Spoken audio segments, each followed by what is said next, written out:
کہتے جی کہ کھانے سے پہلے یا کھانے کے بعد نمک چاٹنا جو ہے وہ سنت ہے نہیں، مرچیں چاٹنا سنت ہے۔ پتہ نہیں کہاں سے مسئلے گھڑتے ہیں۔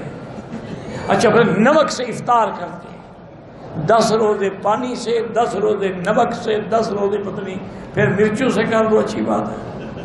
حضور نے تو کبھی نمک نہیں کھایا، کھانے سے پہلے میٹھا کھایا ہے۔ کھانے سے پہلے میٹھا کھانا سنت ہے، تم تو سویٹ ڈشز بعد میں دیتے ہو نا، یہ خلاف سنت ہے، یہ بدعت ہے انگریزوں کی۔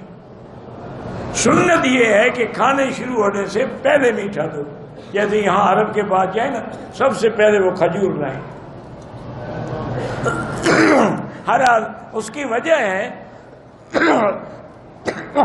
حضور نے فرمایا کہ جب آدمی میٹھا کھاتا ہے تو اس کے معدے کے اندر شدت خواہش پیدا ہوتی ہے کھانے کی۔ یہ نمک پتہ نہیں تم نے کہاں سے نکالا۔